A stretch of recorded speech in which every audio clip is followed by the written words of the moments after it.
te soumets ces instants, Saint-Esprit, que nous voulons passer en ta présence. Je place toutes choses sous ton contrôle, adorable Saint-Esprit.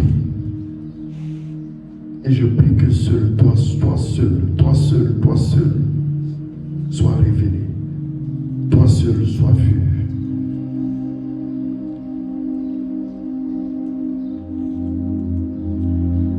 Que lorsque tes enfants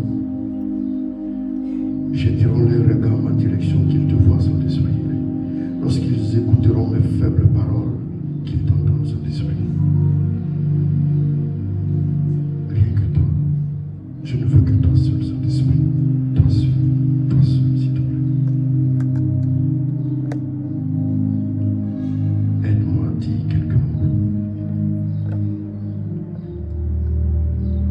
Merci, Saint-Esprit. Gloire à Dieu.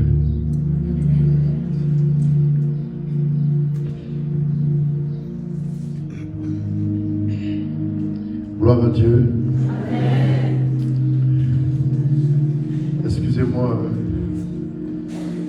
donne toute la gloire à Dieu pour sa fidélité. Vous savez, la présence de Dieu est ma passion. La présence de Dieu. La présence de Dieu. Dernièrement, je prêchais quelque part à Abidjan. Je parlais tellement de sa présence qu'à un moment donné, je n'ai pas pu terminer. Je ne sais pas pourquoi, c'est comme ça, mais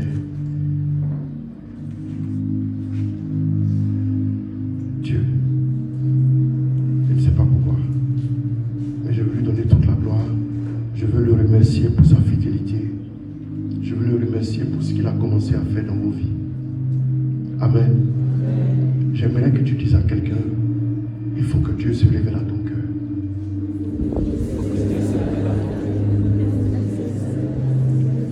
Vous savez,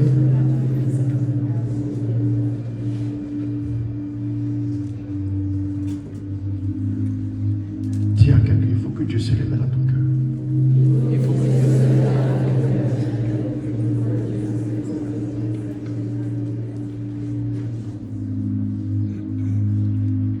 Il faut que Dieu se révèle à ton cœur.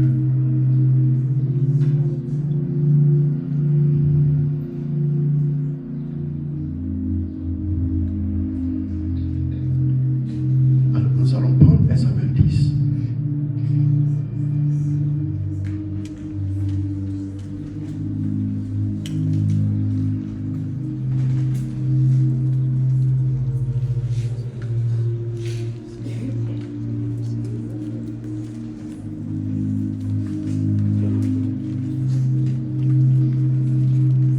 Samuel 10 à partir du verset 5.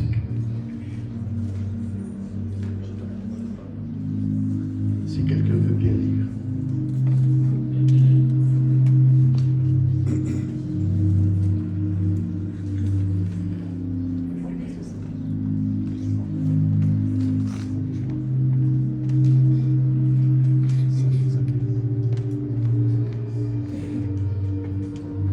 Samuel 10 à partir du verset 5. Ensuite, tu te rendras à Gibéa, Elohim, où se trouve le gouverneur des Philistins. Lorsque tu arriveras près de la ville, tu rencontreras un groupe de prophètes qui descendent du lieu sacré, précédés de joueurs de harpe, de tambourins, de flûtes et de lyres. Eux-mêmes seront en pleine excitation prophétique. Alors l'Esprit du Seigneur s'emparera de toi. Tu seras saisi de la même excitation qu'eux et tu deviendras un autre homme. Quand tous ces événements se sont produits, tu sauras que Dieu est vivant et avec toi. Dès lors, agis selon les circonstances. Tu devras encore descendre. Ça va, merci. Après cela, tu arriveras à Gibéa Elohim, où se trouve une garnison de Philistins. Puis en entrant dans la ville, tu rencontreras une confrérie de prophètes descendant du haut lieu. Ils seront précédés de joueurs de luth, de tambourins, de flûtes et de sitar. Ils seront dans un état d'exaltation. Alors, l'Esprit de l'Éternel tombera sur toi. Tu deviendras pour t'exalter comme eux et tu seras changé en un autre homme. Quand ces signes se seront réalisés pour toi, agis selon ce que tu trouveras à faire, car Dieu est avec toi. Parole du Seigneur notre Dieu. Alors, ce passage charismatique nous introduit dans quelque chose que nous ne pouvons pas contrôler. Amen. Quand nous commençons à marcher avec Dieu, il y a des choses que nous tentons tant bien que mal de contrôler. Mais nous nous rendons compte très vite que nous nous épuisons, nous nous fatiguons à essayer de comprendre. Soit par notre intelligence, soit par notre raison. Nous essayons de comprendre ces choses. Et à un moment donné, nous nous rendons compte que plus nous essayons de comprendre, plus nous comprenons rien. Ça veut dire que, alors que nous faisons des efforts pour comprendre ce que Dieu est en train de faire dans notre vie ou autour de nous, c'est alors que les choses deviennent de plus en plus compliquées. Et on se rend compte que la solution pour mieux couler dans le flot de Dieu, pour mieux comprendre ce que Dieu fait, c'est de lui faire d'abord confiance, de l'aimer et de s'attacher à lui. Plus vous vous attachez à Dieu, quand vous vous attachez à Dieu d'un cœur vrai, d'un cœur amoureux, Dieu se dévoile librement à vous. Regardez ce que la Bible dit ici, que lorsque tu vas avancer, tu vas rencontrer dans d'autres versions une garnison de prophètes. Ils seront en exaltation prophétique et tu entreras en transe avec eux.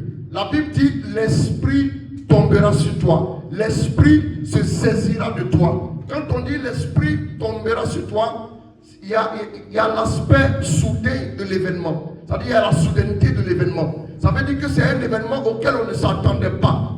Quand quelque chose tombe brutalement sur vous, vous vous retrouvez dans un autre état que vous ne pouvez pas maîtriser. Souvent, on peut vous retrouver à l'hôpital, ou bien même quand c'est plus grave dans le coma.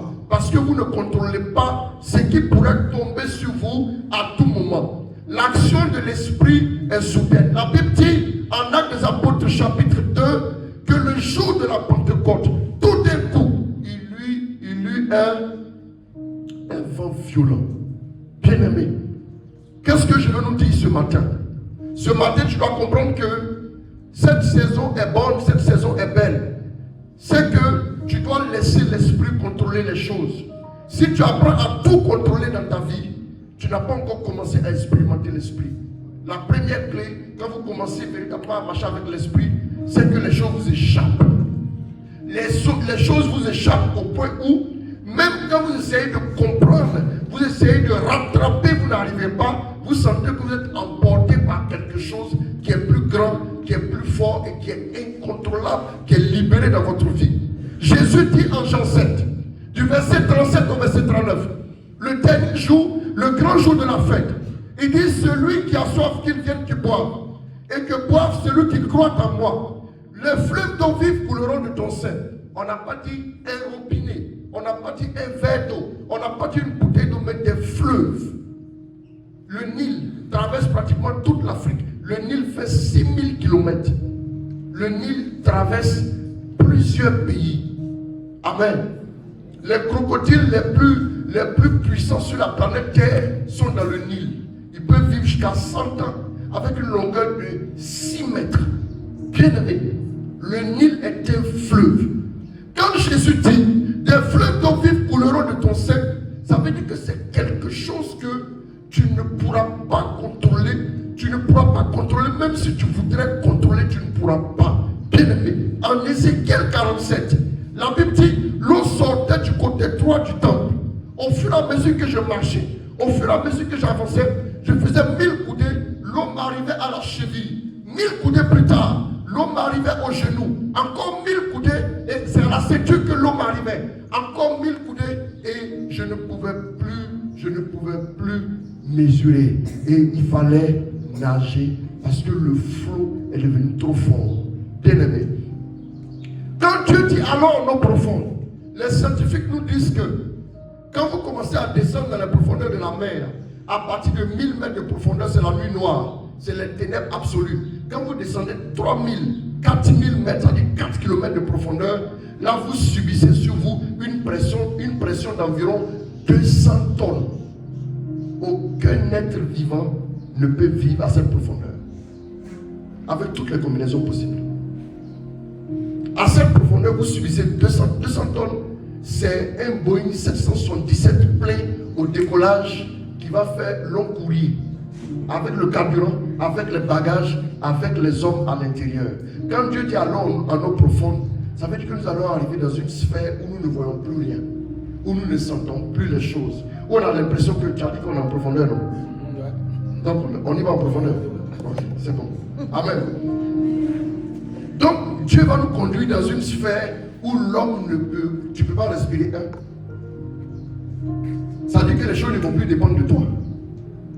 Arrivé à ce niveau, quand tu commences à marcher vraiment avec le Saint-Esprit là, tu sens sur toi quelque chose que tu ne peux pas comprendre.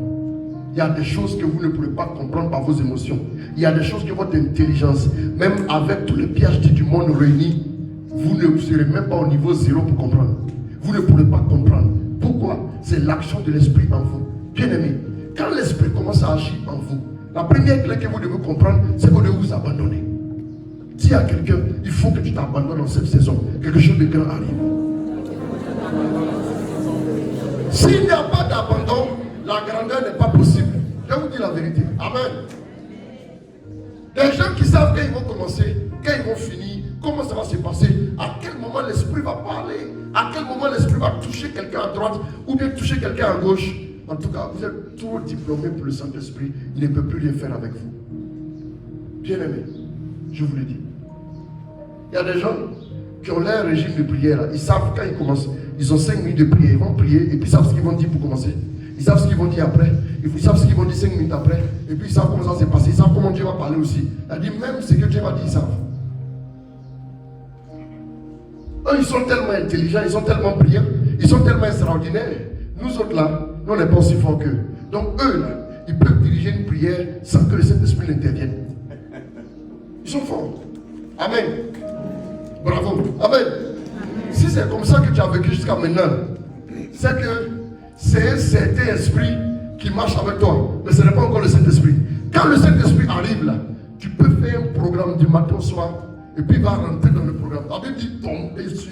L'esprit est tombé, l'esprit tomba sur lui. Quand l'esprit va tomber dans ton programme, toi-même tu as pu savoir à quelle heure ça a commencé. Et tu as pu savoir où ça te mène. Amen. Je me souviens une année, le vieux, tu m'avais demandé de prêcher à Diokoui, 2012. Pentecôte 2012. Pentecôte 2012. Je suis arrivé à Diokoui, dans l'église de Diokoui. C'est une ville de la Côte d'Ivoire, à l'ouest. J'arrive. Et quand j'ai demandé aux organisateurs, j'ai combien de temps de prédication? Écoutez, écoutez, vous-même les organisateurs, ils sont dangereux aussi, hein, souvent. Donc ils m'ont dit, écoute, non, en tout cas, tu as 8 ans. Moi, je ne comprenais pas qu'ils me disaient tu as 8 ans. Moi, je me suis dit, j'avais 2 heures. On dit, tu as 8 ans. La troisième fois, j'ai demandé, combien de temps? Il dit, non, en tout cas, tu as le temps. Le temps, hein. Amen. Donc après, j'ai dit, bon, très sérieusement, j'ai dit, écoute-moi, bon, en termes d'heures, c'est combien d'heures? Je m'attendais à 2 heures. Il me dit, non, en fait, tu prêches de minuit 30 à 5h30. Je crois. C'est ce qu'ils m'ont dit. Que c'est toi seul, quoi. Si tu veux, tu peux meubler ça. Pendant de temps en temps, si tu veux, tu peux faire un ministère un peu, tu arrêtes. Quand tu finis de faire le ministère, tu reprends la prédication, tu peux enseigner sur des points précis, et puis c'est qu'elle suit jusqu'à. Bon, maintenant ils m'ont dit qu'à 5h du matin, là, que les gens, comme les gens viennent des villages de la Pentecôte, la cour était pleine, la cour, pleine comme ça. Donc ils m'ont dit que il ne faut pas qu'ils soient gênés, quoi. Quand les gens vont commencer à sortir pour partir. Il dit, ah bon. Donc en fait, bon, comme je suis arrivé, je suis assis. Ce jour-là, je bénis le Seigneur, j'étais avec mon épouse. Je lui ai dit, tu as entendu? Elle dit, oui, oui. Il dit, bon, ce qu'on va faire, c'est pas, comme on est ensemble, on est associés, on fait quelque chose. Il faut prêcher une heure. Moi, j'ai allé demander au Saint-Esprit, comment on fait pour faire 4 heures de prédication là? Parce que de ma vie, j'ai jamais fait ça. Ce que tu n'as jamais fait, il ne faut pas dire que tu as fait. Oui, je n'ai jamais fait. Donc, il dit, bon, ok. Donc, elle a commencé, elle a prêché. En tout cas, les gens ont tellement été touchés par son message. En tout cas, je ne sais pas comment ça a arrangé, quoi. C'est le Saint-Esprit qui a commencé son affaire. Donc, je ne sais même pas comment ça a arrangé. Jusqu'à des années après, les gens m'appellent et me disent les mots qu'elle a utilisés 10 ans plus tôt. Donc, après, on me donne le micro pour maintenant s'en rendre compte. Là, partout, ils vont tout gâter. Ah, en tout cas, il va nous faire du bien jusqu'à 5 heures. J'ai écouté, il dit, Seigneur Jésus, si c'est de toi qu'on a parlé, je comprends. Mais si c'est moi, c'est pas moi. Amen. C'est pas moi. C'est pas moi qui avez annoncé là. Je suis venu m'arrêter et dit, Jésus, il ne faut même pas penser que c'est moi qui l'ai annoncé. En fait, vous savez souvent, il y a des endroits où, si on vous a trop annoncé là, ils vont casser la gloire de Dieu. Dieu va dire, bon, comme c'est toi qu'on a annoncé comme ça, et pour toi, moi je me retire. Tu fais comment? Comment tu fais? Il faut me dire. Vous imaginez que je viens de me l'utiliser ici alors que Dieu m'a quitté et puis je m'arrête en train de lutter, en train de combattre mes propres forces physiques, à vous parler, à vous convaincre que le Saint-Esprit est là, il va faire quelque chose. Et puis au dernier moment, on crie, le Saint-Esprit vient et puis faire rien.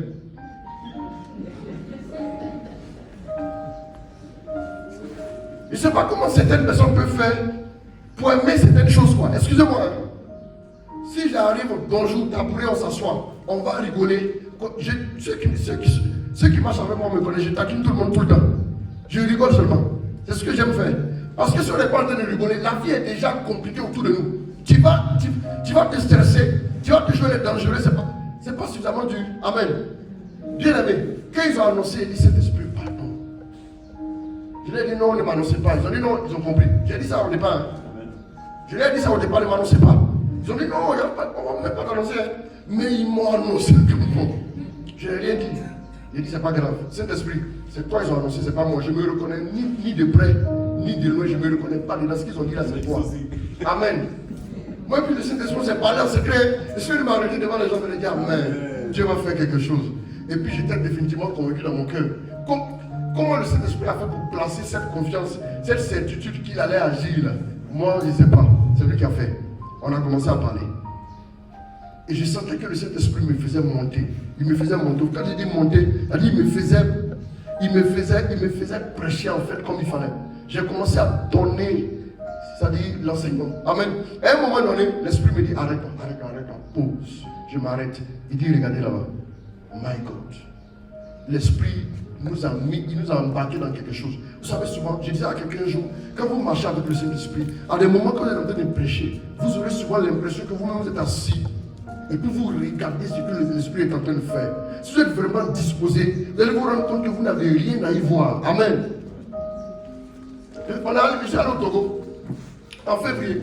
Je prêchais puis j'ai dit aux gens que je parle des œuvres de Dieu. Ce qui me plaît, c'est que si c'était moi, je n'allais jamais vous dire. Si c'est moi qui avais fait là, je n'allais pas vous dire ça. Mais comme c'est l'Esprit qui a fait pour lui là, je peux dire. Parce qu'il va reproduire ça, la même chose. Et comme moi, je ne sais pas comment on fait un miracle, si il dit que c'est moi qui ai fait le miracle, alors on aura un problème parce que vous allez me frapper après, je ne pourrai pas faire. Mais quand j'ai parlé du Saint-Esprit, après le Saint-Esprit s'amuse et il fait ses œuvres tranquillement, il les accomplit avec une telle simplicité au point que les gens sont choqués. Excusez-moi. À Diogoué, quand j'ai commencé à parler, à un moment donné, l'Esprit dit à une personne là-bas, il a commencé à tomber sur les gens ont commencé à manifester des choses. Excusez-moi.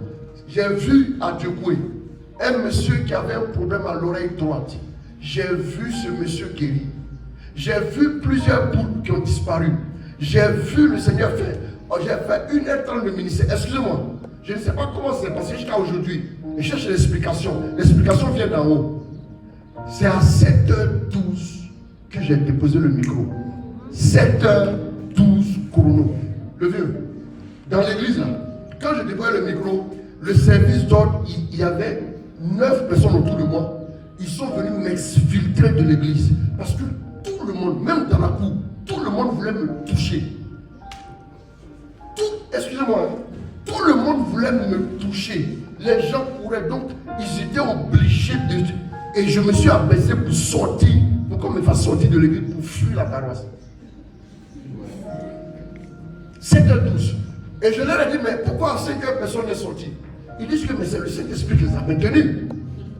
Parce que quand l'action de l'Esprit est manifestée quelque part avec une telle force, même le païen, même quelqu'un qui n'était pas disposé, sans qu'il y a quelque chose de divin qui est dans la place, il ne peut pas se lever et sortir.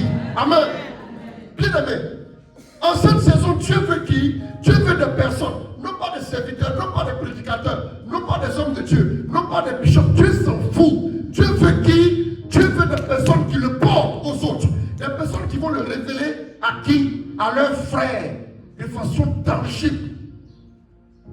En cette saison-là, Dieu ne cherche pas des gens qui vont dire je veux te servir. Des gens qui veulent porter Dieu. Que tu sois là-bas en train de faire le service d'autres. Que tu sois ici en train de prêcher. Que tu sois de l'autre côté en train de suivre la solo. Que tu sois de l'autre côté en train de manager ce que tu veux manager. Dieu veut que tu le portes aux autres. La saison est la saison des porteurs de Dieu. Bien-aimés, vous-même rappelez-vous, quand Pierre a pris la parole, il a parlé, il a dit quoi? Aujourd'hui s'accomplit quoi? La prophétie de Joël. Amen. Qui a dit dans les derniers temps, je répandrai de mon esprit sur toute chair. Vos fils et vos filles prophétiseront. prophétiseront, vos jeunes gens auront des visions. Sur les vieillards, je répondrai de mon esprit, ils auront des songes. Amen, n'est-ce pas? Il dit, ces paroles s'accomplissent. Écoutez-moi bien. Lorsque Jésus est arrivé dans les eaux du Jourdain, il a d'abord reçu le baptême et l'Esprit est ensuite descendu sur lui comme une colombe. Mais quand il est arrivé chez Corneille, Pierre a commencé à parler. Alors qu'il parlait, les gens n'avaient pas encore reçu le baptême. L'Esprit est tombé sur eux. On appelle ça vice de procédure. Écoutez-moi bien, c'est le baptême et l'Esprit ensuite. Mais je connais, c'est l'Esprit et le baptême ensuite. Qu'est-ce que ça veut dire? Ça veut dire que Dieu n'a plus le temps de regarder la procédure. Il veut aller vite pour atteindre le but. Pierre dit, est-ce qu'on peut refuser le baptême à ceux qui, comme nous, ont reçu l'Esprit? Et quand il les a baptisés, là, les gens ont commencé à le regarder bizarrement. Ton Pierre là, on dirait que tu es dévié. Et après, ils sont ressaisis. Amen. L'Esprit est la personne qui donne un visage à la parole de Dieu. La Bible dit que l'Esprit planait au-dessus des eaux. Que Dieu dit qu'il y a un firmament. Quand Dieu prononce une parole, c'est l'Esprit qui donne une forme visible à la parole. On va faire ça simple. C'est-à-dire qu'on a le monde invisible, on a le monde visible. Entre le monde invisible et le monde visible, tu as le Saint-Esprit au milieu. Quand Dieu parle à l'invisible, l'Esprit manifeste ça dans le visible et on voit. C'est aussi simple que ça.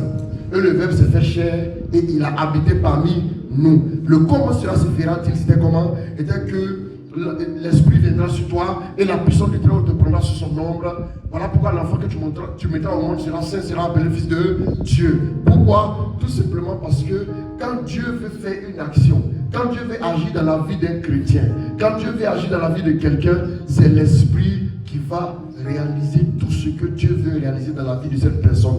Tu ne peux pas voyager au-dessus de ton niveau d'intimité avec le Saint-Esprit. Soit tu as une intimité avec l'Esprit, soit ta vie chrétienne est en dents de scie. Ça ne marchera pas. Bien aimé, après l'abandon, on doit connaître une chose. On doit comprendre que l'Esprit n'est pas une force. L'Esprit n'est pas un feu. L'Esprit n'est pas un oiseau. L'Esprit n'est pas une légende. L'Esprit est une personne sensible, est une personne divine. Regardez comment Jésus parle gravement. On ne fait pas attention à ça. Hein? Mais ce que Jésus dit peut être un peu dangereux. Jésus dit quoi? Que cependant c'est votre avantage que je m'en aille. Si je ne parle pas, le paradis ne viendra pas. Avantage. Si je dis que le poste dans la boîte B a plus d'avantages que le poste dans la boîte A, ça veut dire quoi? C'est simple, on se comprend. Ça veut dire que je préfère ça à ça. Ça c'est supérieur à ça. Le salaire dans la boîte B est de 100 000, le salaire dans la boîte A est de 50 000. Donc la boîte B me donne plus d'avantages. Mais comment Jésus dit que cependant c'est votre avantage que je m'en aille? Pourquoi? Il y a une clé ici qu'on doit comprendre. Bien aimé, ça ne veut pas dire que l'Esprit est plus Dieu que Jésus. Mais qu'est-ce que ça veut dire? Ça veut dire simplement que quand nous recevons Jésus là, nous devenons chrétiens, nous sommes nés de nouveau. Et puisqu'on est baptisé dans la mort et la résurrection de Jésus, les deux en même temps, ça veut dire qu'en nous il y a eu mort et résurrection. Mort et résurrection, c'est quoi? Ça veut dire que le vieil homme qui aime le péché, le mensonge, l'adultère, tout ce qui est bizarre, ce vieil homme-là est mort et il y a un homme nouveau qui a germé en nous. C'est cet homme nouveau-là, c'est pour lui que Jésus va dire à Jean 14, je ne vous laisserai pas orphelin. L'orphelin, c'est qui? Qui est l'orphelin? Répondez-moi ceux qui ont fait un peu de français, c'est qui? Celui qui n'a plus le père ou de mère. C'est faux. L'orphelin, ce n'est pas celui qui n'a plus le père ou de mère. Si toi tu as 50 ans, tes parents ne vivent plus, tu n'es pas un orphelin. Selon le dictionnaire, l'orphelin, c'est l'enfant. Voilà. C'est l'enfant qui a perdu son père et sa mère. Donc la fragilité. Si Jésus dit à Pierre, qui a femme, qui a enfant, qui a belle-mère, je ne vous laisserai pas orphelin, ça veut dire que ce n'est pas sa corpulence physique qui le regarde, c'est quelque chose de spirituel qui est en lui, c'est l'être spirituel qui est en lui, qui est encore un enfant, qui a besoin de cet esprit pour grandir. C'est tout. Donc ce que l'esprit va faire, c'est que quand l'esprit arrive, il va assurer la croissance spirituelle. En fait, je vais vous dire une chose. Quand vous êtes face au péché, là, ce n'est pas vous-même, vos muscles, là, c'est parce qu'ils résistent au péché, hein, mais c'est votre être intérieur, là, c'est lui qui combat le péché. Voilà pourquoi Samson, il pouvait prendre une mâchoire d'âne, tuer 1000 personnes, et puis une fille, tuer 1000 personnes, garçons, famille, il va les tuer, et puis une petite femme, frêle, va l'endormir. C'est spirituel. Si vous ne comprenez pas ces principes, vous allez voir que vous allez essayer, vous allez lutter avec votre bonne volonté, mais vous allez voir que toujours devant le péché, vous allez tomber. Tu vas tomber dans la fornication, tu vas tomber dans la masturbation et tu auras des problèmes. Pourquoi? Parce que c'est ton être intérieur, c'est ton être spirituel qui a encore un enfant qui a besoin d'être nourri là. C'est lui là qui lutte avec le péché et toi tu le laisses lutter seul au lieu de le nourrir, de le rendre fort afin qu'il puisse résister au péché. Non seulement tu ne pries pas, c'est-à-dire que comme tu ne pries pas là, ton homme spirituel est frêle aux âmes. Il ne voit même plus bien. Tu ne pries pas, non? Et puis c'est toi qui es assis au carrefour en train de parler mal des gens. Ça c'est comme si on répandait du lacrymogène dans une chambre et qu'on t'enfermait pour ton homme intérieur là. Ça veut dire que c'est un poison. Quand tu critiques, quand tu parles mal des gens, ce que tu es en train de faire, tu es en train d'empoisonner ton être intérieur. Après il est essoufflé. Tu as l'impression qu'il est en train d'agoniser. Tu n'es plus sensible aux choses de Dieu. Mais le gars en train d'agoniser, il va être sensible à quoi? Tu dois être au travail. Tu vas travailler jusqu'à... On va menacer au travail là-bas de renvoyer des gens. Tout ça, tu vas entendre. Ton homme spirituel, là, ton homme intérieur, il va subir tout ça. Et puis le soir, tu rentres. Ton portable est déchargé, tu ne le branches pas. Demain, on va t'appeler. Tu ne pourras pas décrocher. Pourquoi? Le portable est éteint. L'homme intérieur finit par agoniser. On parle de mort spirituelle.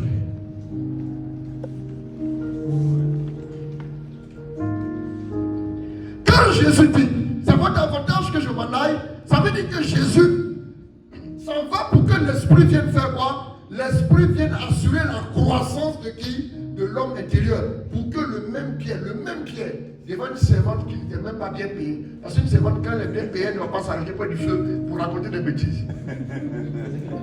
Elle va dire, toi tu travailles avec lui, non? Jésus va dire, femme, je ne sais pas ce que tu dis. Il a régné 3 fois. Il avait peur.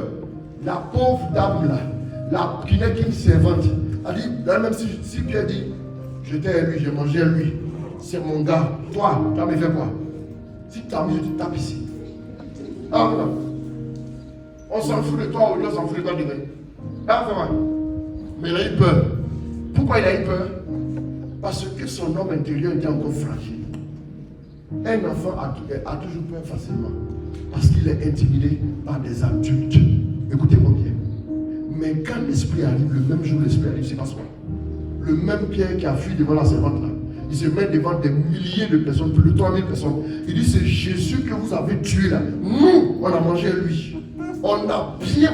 Ça veut dire que ce que j'ai dit là-bas, que je ne connaissais pas, en réalité je le connaissais, et j'assume ça devant des milliers de personnes. Il y avait peut-être des magistrats, il y avait peut-être je ne sais qui dedans, mais si vous voulez arrêter moi, mais je le dis devant vous tous ici, parce que quand le feu de l'esprit tombe sur vous là, vous ne pouvez plus vous asseoir, vous ne pouvez plus vous arrêter. Excusez-moi, hein, le jour, tant que l'esprit n'est pas tombé sur vous, vous n'allez pas comprendre ceux qui prêchent et ceux qui voyagent pour prêcher. Parce que vous dites qu'ils perdent le temps.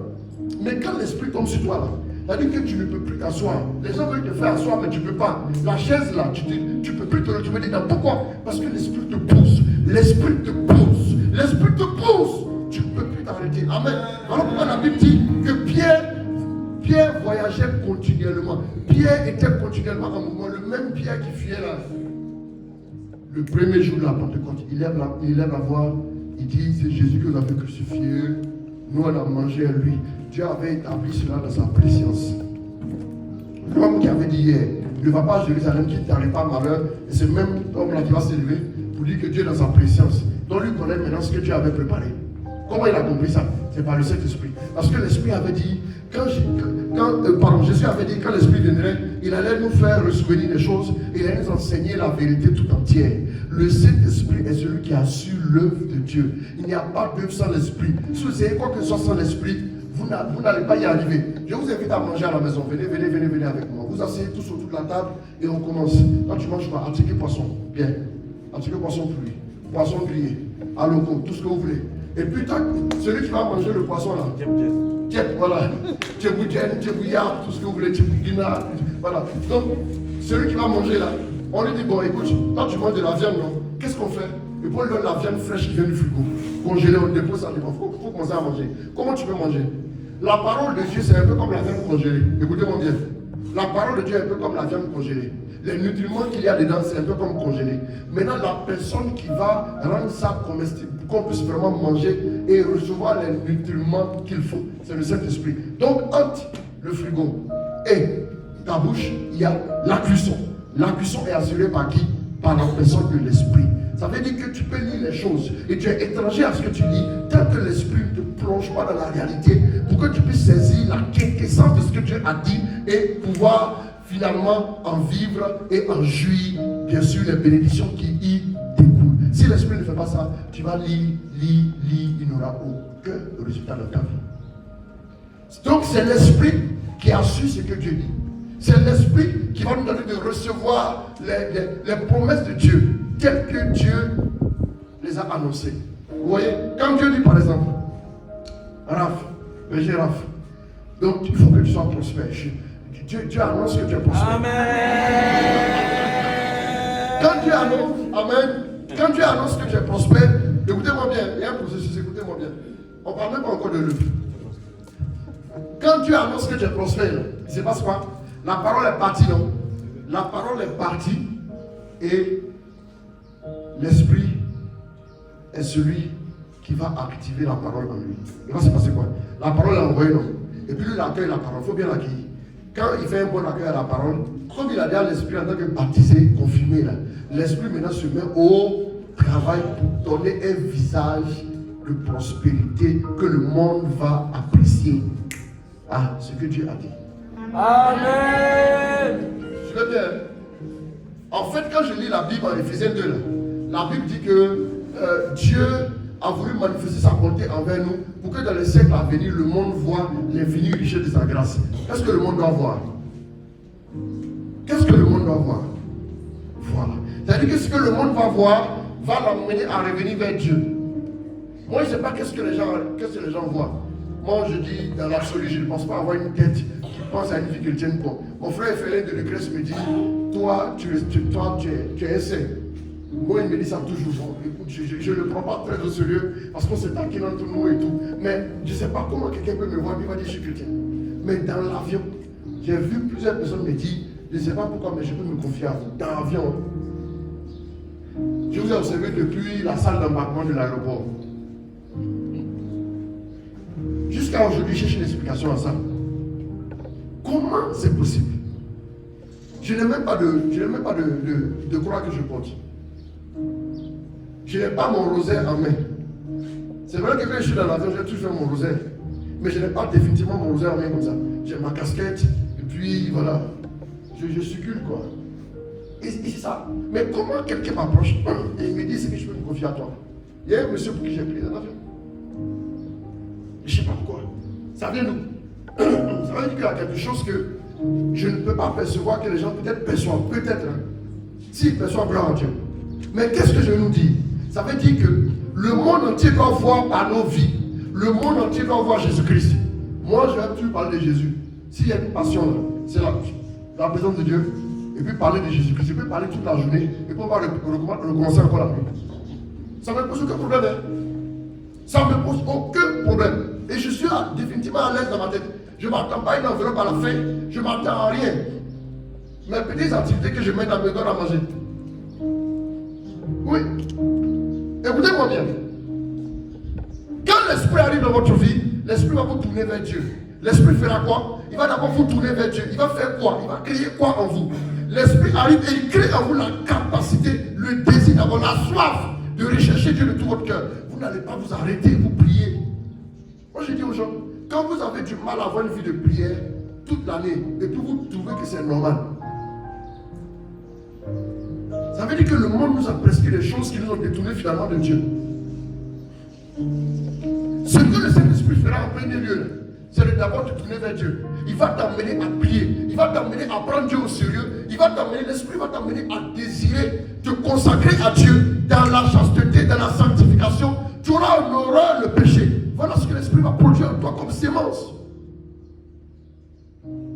mais la soif. Vous qui voulez servir Dieu, je vous en prie. Je vais vous dire une chose. Si vous voulez, n'écoutez pas. L'année passée, si je vais répéter. Si vous voulez, n'écoutez pas. Je ne me souviens pas de ce qu'il avait dit l'année passée. C'est au fur et à mesure que je prêche à quel esprit il avait dit ça l'année passée, il faut le dire. Donc moi, je me joue les gars intéressants, j'ai la mémoire. Non, c'est l'esprit qui fait ça, c'est pas moi. Voilà. Donc il faut aussi, on collabore. Il dit vieux, il faut m'aider. Donc il m'a aidé. Donc il m'a dit l'année passée qu'il avait dit, vous qui êtes jeunes, si vous voulez, allez vivre la jeunesse comme tout le monde. Et puis vous allez revenir quelques années, vous serez déçus. Je vous dis en même temps, pour les gens qui sont passés par là, ils vous disent que le chemin de l'autre côté là, il y a des bêtes sauvages là-bas. N'y allez pas. Passez par le bon chemin. Vous dites non, bête sauvage, ça met, excusez-moi l'expression. On va se gérer là-bas en brie. On va régler ça, amen. Et arrivé là-bas, finalement on te découpe. Et puis on te découpe, on te dit, oh sauvez-moi, excusez-moi. Les jeunes là, donnez votre vie définitivement. Quand je dis définitivement à Dieu, ça veut dire que vous mettez votre offrande dans la quête. La quête arrive, ça, elle arrive. La quête arrive au pied de l'autel. Et puis un coup, votre billet de 5 000 que vous avez mis là, il sort. Et puis il saute pour venir vers vous. Est-ce que la quête fait ça? Si tu as donné ta vie à Dieu, pourquoi tu l'as dépensé? Pardon, passe-moi ma vie. Passe-moi ma vie. Je vais aller régler un petit dossier rapidement et je viens te la remettre le soir. On ne fait pas ça, frère. Donne ta vie totalement et définitivement à Dieu. Tu ne reviens plus en arrière. Quand Jésus allait à la croix, un moment il ne s'est pas souvenu pour dire, mais écoutez, je m'en vais à la croix. Qu'est-ce qui garantit que ceux pour qui je vais mourir vont se donner à mon Dieu? Je ne veux pas, c'est foutaise. Et puis il revient. Qu'est-ce qui garantit ça? Rien. La Bible dit à Gethsémani, Jésus a dit, si c'est possible, éloigne de moi cette coupe. Mais cependant, non pas ma volonté, mais ta volonté. Jésus s'est soumis à la volonté de Dieu. Dès qu'il s'est soumis à la volonté de Dieu, c'est passé quoi? Un ange est venu pour le fortifier. Pour dire quoi? Pour dire que lorsque le ministère des anges est relâché, lorsque vous marchez dans la volonté de Dieu. Parce que c'est aussi un principe. Je reviens à ce que je disais. L'esprit va produire en nous le désir de Dieu. Les jeunes gens, je vous parle aujourd'hui. Les jeunes gens, écoutez-moi bien. Vous avez les tentations, c'est normal. Si vous n'avez pas de tentations, c'est que vous n'êtes pas sur la terre. Vous avez des tentations, peu importe la capitale, qu'elles soient Dakar, qu'elles soient Abidjan, qu'elles soient Paris, peu importe, ce sont les mêmes tentations, les mêmes réalités. WhatsApp, les réseaux sociaux. Et puis, les tentations du sexe, la fornication et tout ce qui va avec. S'il vous plaît, vous voulez marcher avec Dieu, vous voulez aller loin. Attachez-vous à Dieu, renoncez à ça. Renoncez à ça. Bon, qu'à 20 ans, c'est pas la peine de chercher à bouger toutes les filles de la cité. Laisse ça. Parce que même quand on est chrétien, ça ne veut pas dire qu'on est plus tenté. Hein. Je vais vous dire la vérité. C'est pas parce qu'on est chrétien qu'on n'est pas tenté. Aujourd'hui, de nos jours, là, même quand tu es marié, il y a des filles qui n'ont plus peur de l'alliance.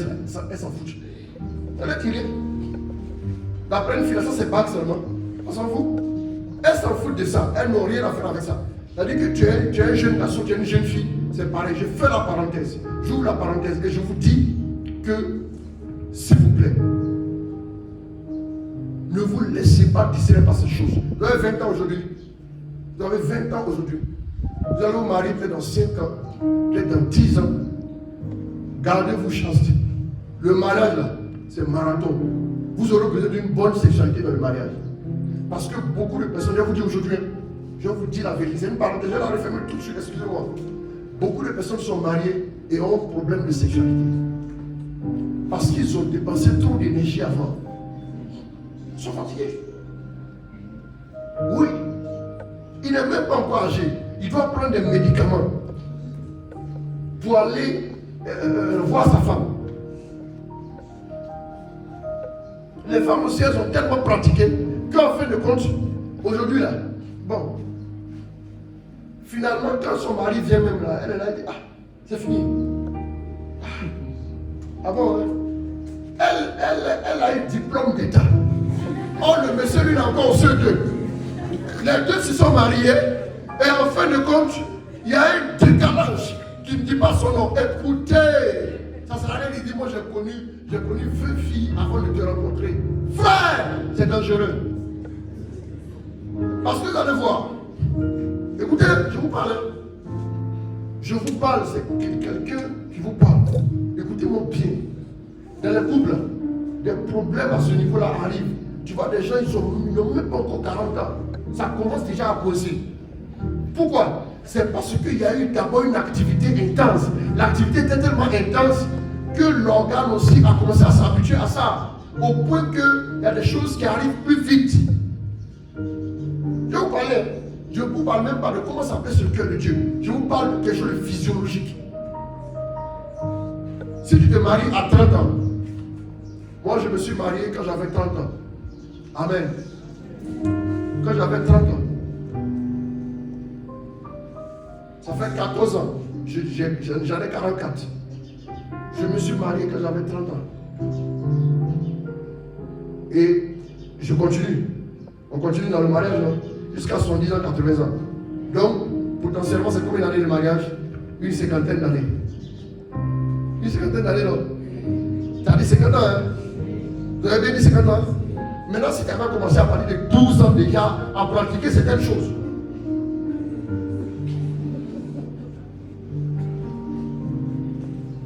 C'est pour ça que je suis aujourd'hui là. Même pas pour la question du mariage, parce que tout se passe bien, mais pour la question même du fait qu'il n'y a aucun intérêt là, la fornication, l'avant là, tout ça, je le laisse à 1000 fois même. Parce que je ne vois pas, aujourd'hui quand je regarde avec du recul, qu'est-ce que ça a pu m'apporter? Attendez, je vais vous parler les jeunes, excusez-moi. L'esprit me dit, reviens en arrière, on va continuer après. Qu'est-ce que ça m'a apporté? Fornication, ça m'a apporté quoi? Heureusement, souvent on réfléchissait un peu, il y a des choses qu'on n'a pas pu faire. Ça t'a apporté quoi? Donc tu as encore des années de mariage devant toi, de longues années. Et puis pendant ces longues années-là, il faudra être toujours là, avec ton épouse. Mais vous échangez souvent avec des gens où la femme voit son mari qui est en difficulté. Il ne se réveille pas. Donc elle est là comme ça. Et puis ça fait des mois. Comment elle se débrouille? Toi qui étais le Jack Bauer dans le monde là. Finalement, il faut attraper le terroriste. Tu vois le terroriste. Avant c'est le terroriste. C'est le terroriste. Terroriste. Et puis il était là comme ça. Frère. Bon, lève-toi maintenant, découpe-le. Faut lui arracher les aveux. Mais tu es assis là maintenant, on dit bon, l'enfer de bon, alors si c'est pas bon, ce n'est pas le sujet du jour. Voilà pourquoi je ne rentre pas dans certains détails.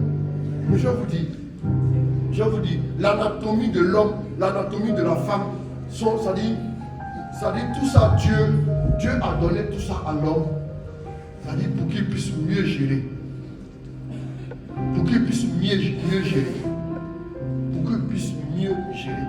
Même une voiture que tu conduis, tu l'entretiens, non? Tu l'entretiens. Tu ne laisses pas le moteur tourner toute la nuit. Et quand tu roules, et les scientifiques nous disent que quand vous roulez une voiture, dès que vous venez démarrer la voiture, vous ne roulez pas bien au plancher. Parce que l'huile n'est pas encore, tous les éléments ne sont pas encore bien fluidifiés, tu as cassé ton moteur. Tu roules doucement, au fur et à mesure, quand la température est optimale, tu commences à accélérer. Amen. Il faut savoir entretenir. Il y a un endroit où on met du liquide, du refroidissement. Il y a un endroit où on met de l'essence. Il y a un endroit où on met de l'huile. Si tu t'as un mètre, bon, comme l'essence, ça doit aller jusqu'à dans le moteur. Au lieu de mettre ça dans le réservoir, ça va faire le danger pour aller jusqu'à dans le moteur. Moi-même, j'allais ouvrir le moteur, je mets en même temps l'essence là-bas pour que ça aille plus vite. Tu vas détruire ta voiture. Si tu vas aller plus vite, tu vas tout détruire. Les jeunes, revenez au Seigneur. Vous avez des fiancés qui sont à côté de vous, qui vous aiment. Vous souvent êtes pressé, vous avez envie, c'est normal. Si tu n'es pas un être humain, si tu n'as pas des sensations physiologiques, c'est que tu n'es pas un être humain normalement constitué. Écoutez, c'est normal, mais attention, fais tout pour attendre. Trouve des raisons, mais attends. Attends le moment. Il y a un moment que Dieu a prévu pour toi. Chacun de nous ici, même ceux qui sont nés verts, chacun de nous ici, a un jour que Dieu a choisi pour lui dans une année pour qu'il naisse. Dieu a choisi pour vous ici, chacun une année, pour que chacun puisse naître. Et un jour, pour que chacun puisse naître. Appréciez ce que Dieu a fait de votre personne. Ne laissez pas le péché vous détruire. Aujourd'hui d'ici, il faut dire à ta petite copine, avec qui tu as la fornication, il faut lui dire à partir d'aujourd'hui, là, on ne fornique plus. Elle dit, mais quand le modérateur prêchait, vous riez. Quand le modérateur prêchait, il n'a pas dit de dire ça. Mais j'ai dit que de dire, il faut dire. Il faut lui répéter. Si elle n'a pas entendu, faut enregistrer, tu vas lui dire que j'ai dit arrêtez la fornication. Parce que la fornication va vous détruire. La fornication va vous détruire. Vous savez des cheminants? Vous savez des cheminants? Des cheminants. Vous cheminez et puis vous ne forniquez pas. Le jour où vous dites que on n'a pas envie de marcher ensemble. Qui va pleurer amèrement? Quand vous voyez souvent les femmes pleurer, c'est parce qu'elle s'est donnée au gars. Et puis le gars a bien géré. C'est lui qui a dit qu'il avait envie. Donc elle s'est donnée à lui. C'est tout ça là qui lui fait mal. Parce qu'une femme, elle se donne à quelqu'un, elle veut rester toute la vie. Mais l'homme là, souvent quand il voit une fille, il a envie de voir s'il est fort, s'il décolle comme Jack Bauer. Il faut qu'il puisse régler ça rapidement, montrer qu'il a un tableau de chasse à ses amis au quartier. Mon sœur là, j'ai fini ça, j'ai fini ça, j'ai fini ça qu'elle a aussi. J'ai géré tous leurs dossiers. Et puis c'est ça, oh, tu n'es rien. Maintenant, après 5 ans, 10 ans de mariage, et toi, tu as envoyé des spécialistes, tu prends beaucoup de médicaments.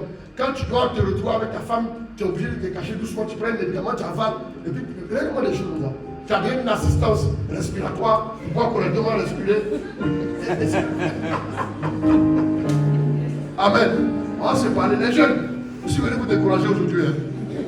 Je suis venu vous décourager. Arrêtez les dragues nocturnes. Les dragues nocturnes, c'est pas bon.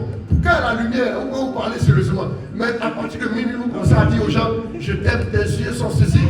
Frère, si on se regarde, même si on n'est pas amoureux, on se regarde toute la nuit. On n'est pas papa et maman. Si on se regarde, si on n'est pas même père, même mère, on n'est pas des frères et soeurs. Si on continue de se regarder toujours à 1h du matin, toujours à parler à voix basse, on finit par ressentir que tu as un doux parfum, tu as de jolis yeux, et toi aussi ta voix est douce. Et après, quand la voix devient douce, après aussi, ça réveille certaines personnes qui ne doivent pas se réveiller à ces heures. Et voilà pourquoi la Bible dit, ne réveille pas l'amour avant son temps. Si tu la réveilles avant son temps, il va poursuivre. Écoutez, dans l'âme, il y a les émotions. Dans l'âme, il y a la raison. Dans l'âme, il y a les sentiments. Dans l'âme aussi, il y a quoi? Il y a la pensée. Quand vous réveillez l'amour, quand l'amour est à son maximum dans l'âme, l'amour va aller débrancher la raison.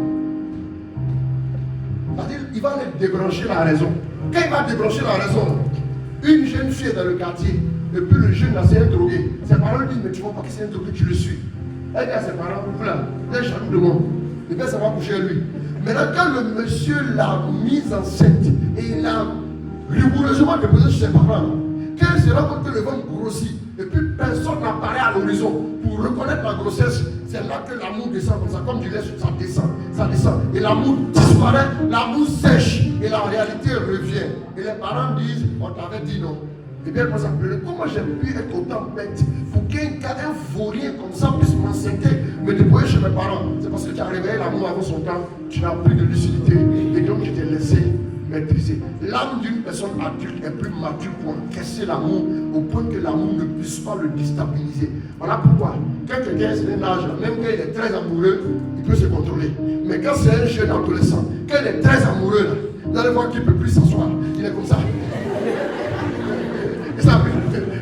Alors, il envoie 14 messages à la minute. Et puis il ne peut pas se maîtriser. Mais un adulte, il est posé. Pourquoi? Parce que son âme a été éprouvée, son âme a été apprêtée, son âme maintenant peut accueillir l'amour vrai sans qu'il ait des fioritures autour. Voilà pourquoi il faut attendre les jeunes, s'il vous plaît. Laissez tomber les petites filles. Laissez tomber vos chéris qui vous donnent les pécos la nuit. Non, on ne fait rien. On s'embrasse juste. Pardon, bouche dans bouche. Ça va appeler les autres à se réveiller aussi. Et quand ils vont se réveiller, on ne pourra plus se contrôler. Bien aimé, pardon, ma chérie, pardon. Ne te fais plus embrasser. Il est déjà minuit, 1h du matin. On s'embrasse sur la joue, pourquoi? C'est bon. C'est bon, il faut partir chez toi. On se fait demain déjà, il faut partir. C'est mieux comme ça. Excusez-moi, je vais vous parler. Renoncez à ces choses. Vous voulez Jésus, n'est-ce pas? Vous voulez marcher à l'esprit. Vous voulez voir des grandes choses dans votre vie. Je vous parle, s'il vous plaît. Renoncez au péché. Les jeunes là. Maintenant aussi, il y a certains, ils sont en train de m'écouter, puis ils sont contents. Ils sont contents de dire, ah non, en tout cas, nous on est bien. Parce qu'eux n'ont pas de copine. Tu ne fais pas de fornication. Bravo, félicitations. Bienvenue dans la patrie du Christ. Mais sauf que toi la nuit, tu fais quoi dans la douche avec du savon? Attends, je vais te parler. Au moment où nous tous on est rentrés chez nous, On a dit se défendre le rosaire. Toi, tu fais quoi avec le savon? Faut me dire le savon là. Tu fais quoi avec le savon? C'est pour prendre ta douche. D'habitude, tu fais 10 minutes dans la douche. Mais aujourd'hui, là, ça fait 20 minutes que tu es dans la douche là-bas. Avec le savon en main. Frère, tout ça aussi, ne te moque pas de ceux qui forniquent. Tu es aussi pareil. La masturbation est un péché contre nature. C'est facile, non? Oh non, moi je suis chaste. Mais chaste avec savon.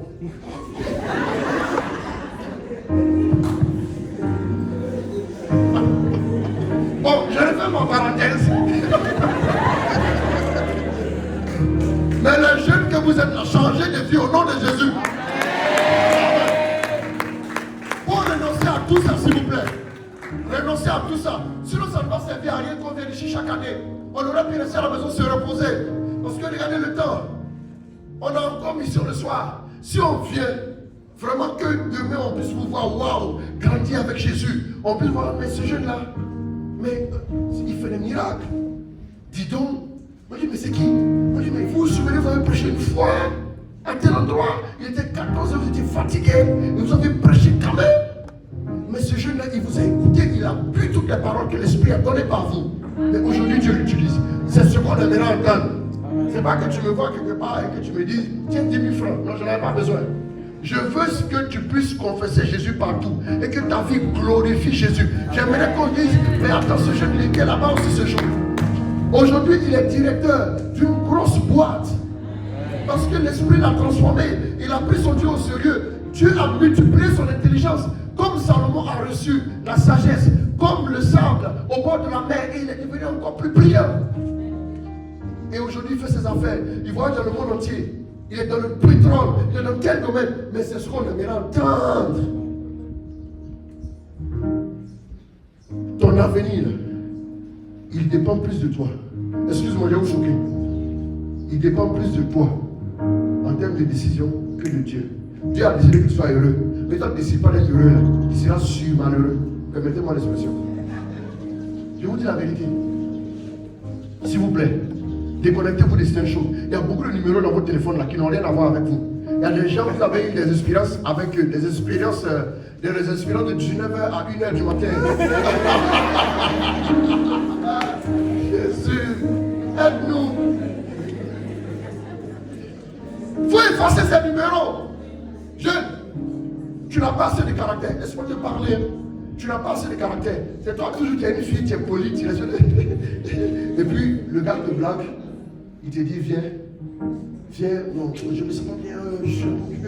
Viens me faire des omelettes là. Et puis tu viens à 22h30. Le gars qui était malade,